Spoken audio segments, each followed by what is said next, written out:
Mic All right. check. Mic We'll start with the basics. What is cool? Do I look at the camera? Do 'em. All right, it's recording. Mic check. Mic check. Where you from? I was born in Virginia Beach. Moved to Norfolk, to Suffolk, to North Carolina. I rep Virginia, North Carolina. What you say your life purpose is? It's just a game. You just live life.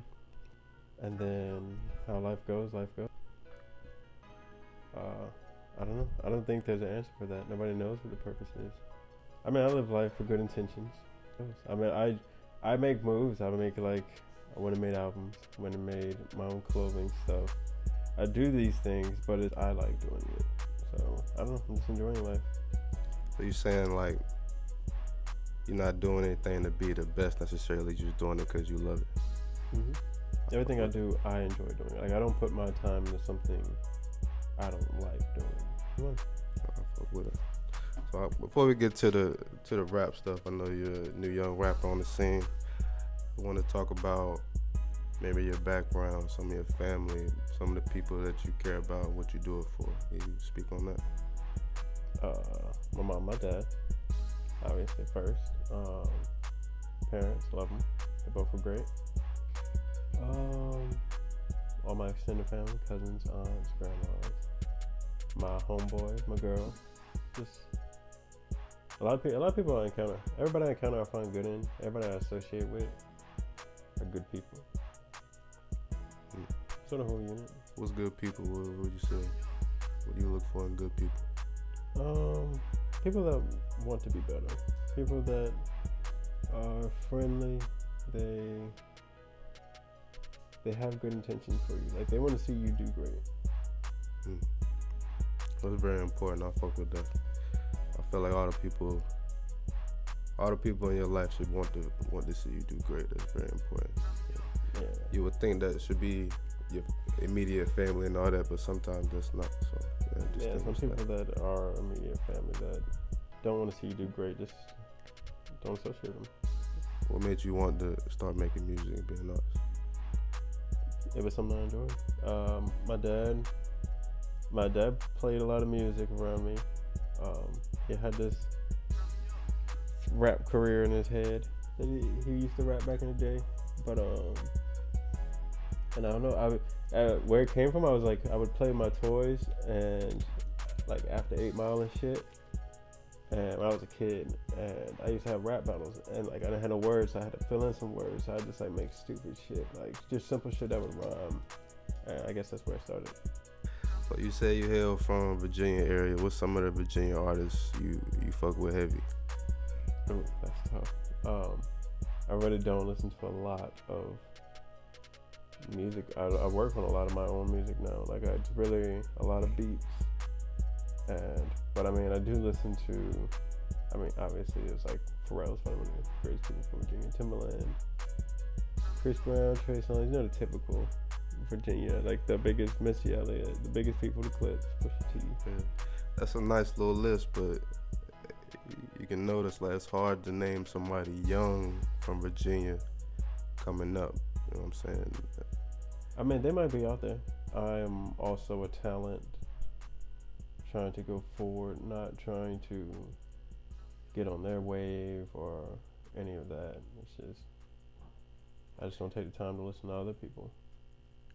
Do you see it as like an opportunity to be like the next or first new young nigga from Virginia? Because it's been a while since then the last young nigga that you said was maybe Pusha T. And he Chris Brown way younger now. Chris Brown, okay, they around the same level in my head, you know. I mean, yeah, it'd be cool. I'm trying to make some changes in the area, definitely. They need more attention in the area. There's a lot of talent in Virginia. Yeah.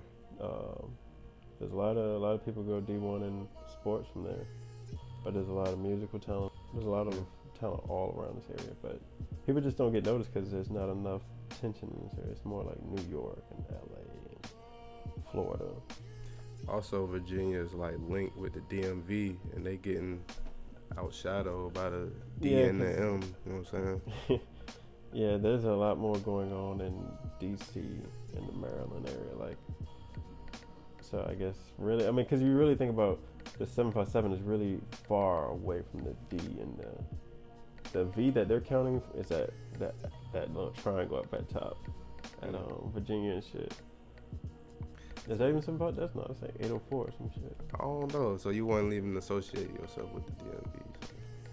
Nah, I feel like we're a different part. I feel like we're the kind of country part of like Virginia. We live on a beach. We're like they're different people from us. So high key, if you think about it, like they have more mountains, they have hills, and we just have beaches and farmland. I don't think they have farmland probably up there too, but theirs is on like hills and it's just a lot of flat land and hurricanes. They don't even gotta worry about that. Yeah. You fuck with the beach area? Like you feel like that influences your music anyway, like your surroundings? I think so, because I feel like during the summertime, riding around with the windows down, on the way to the beach, that you want a good bop, something that you can hear the wind be blowing and you can sing that motherfucker loud as a motherfucker. Like you want some good summertime songs too. You gotta have some good shit that rides in the summer. So I feel like So speaking on that, what would you say your style of music is like? That's crazy. I don't know. I'm a music connoisseur. I'd say that. I love a lot. I listen to obviously rap, R&B, pop. I dabble in some country there, jazz, a lot of old school shit. And I realized that all good music is timeless music. Like it doesn't have a date on it. It's not like you don't put the word MySpace in there or something like. I mean, even though it's a point in time, but like classic songs are so relatable that it's going to last. You can still get a feeling off of it. Like you listen to Beat It and all those songs, you can still get some kind of feeling off of what it said. So I'd say my style is kind of aim to make timeless music. Timeless. Name a timeless artist. But I would like to achieve just a notable list. Just anybody to achieve, people to say that my music changed their lives would definitely be. It could just be one person. Honestly, it wouldn't even have to be millions of people. How was life coming up? Like, you say you from the hood? Was you from the suburbs? I'd say I got lucky. Like when I remember growing up, I spent a few years in Norfolk. I was in a hood, and then my dad worked hard, my mom worked hard, got a lot of overtime. Then they saw opportunity down here in North Carolina. Well, first they saw opportunity in Suffolk. They moved up there, and then that was more of a suburb kind of school. It was a brand new school, so it was a black and white, but it was still. We still had hood aspects. There was gangs and shit in the school. And then they saw opportunity in North Carolina to get a lot more land for your money and a bigger house. So we moved out here, and then I came to out there. And then now it's just, I love the country life, dude. There's nothing but fields. Peaceful in the country. Oh yeah, it's definitely peaceful. But it's like 30 minutes to get to real city on a drive. But that 30-minute ride, peaceful. I went to community college first because it was much cheaper of a route. Had that paid for off scholarships, and then I went to ECSU, local school.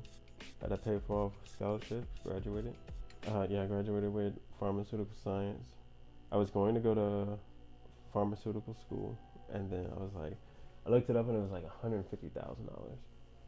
I'm gonna take that kind of debt in my life, like $150,000.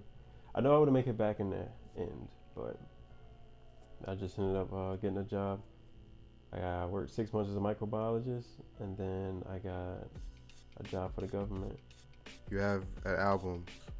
Talk about the album. How did that come about? Tre Town. Once I started taking it serious, I started writing the album. On the album, at first the song was gonna be 6 songs. It was gonna be the intro, Blow My Mind, Bounce For Me, Unconditional, Love. Then it was gonna be Come On Girl, and then Melissa Tyrone. It was gonna be those 6 songs. And then I eventually slowly got those 6 songs recorded. And then I was like, I don't want to keep Come On Girl. I got rid of that one. And then I saw some competition to do rapping over a beat, and then that's why I got a Pretty Burn Round beat. And then I ended up rapping the Dear Trey Part 2. I was sitting in the class and I was writing. It was for the government. I was in one of them classes there. I was writing a song on a break, and it was just, and then I had a notepad in front of me, and I was like, this just looks like a diary. And I was like, Dear, and then that's where Dear Trey came from. So I definitely wrote Dear Trey there, but I didn't do anything with it. I left it for like 6 or 7 months, and I just forgot the song existed. Then my man Banks made Rap Where You Stay. Banks with the production?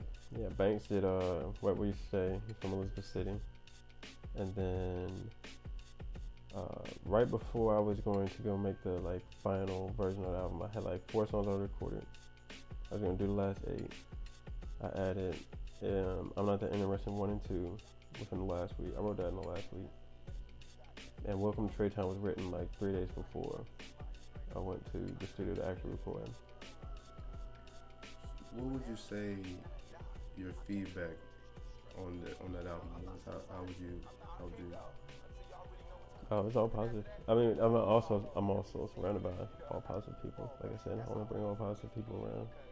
But a lot of people that I didn't expect. When I tell you I put it out, and I expected probably like 50 people, because I mean we're from a small city. I expected like maybe 50 people, 75 would actually like listen to it, and then a lot of people that I just did not expect to listen to it hit me up. And then I think the first week numbers came in, it was like 2,000 streams. So I mean, yeah, it's crazy because 2,000 streams might not sound like a lot, but with no promotion, didn't tell anybody, went somewhere. Yeah. All right, last couple questions. If you had to pick somebody to do a feature with you right now, who would you pick? That's hard.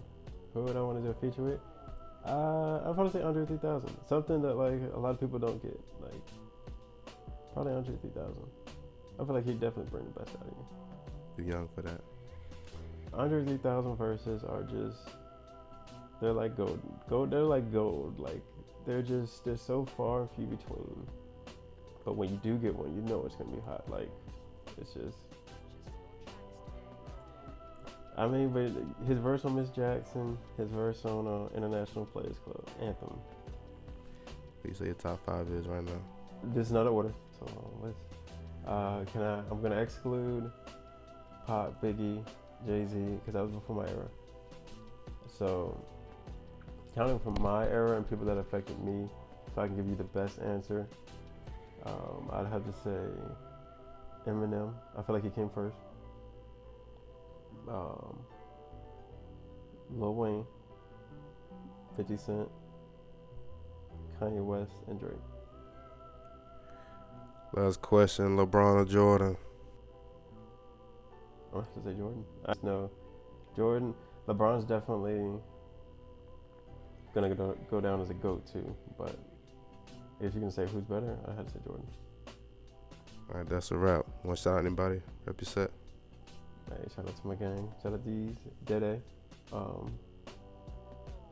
family, friends, everybody. Check out the album.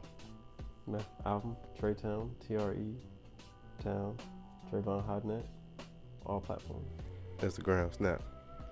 I ain't talking about Snap, that's too personal. But the Instagram, Tre Queso Chicken, TreQuesoChckn.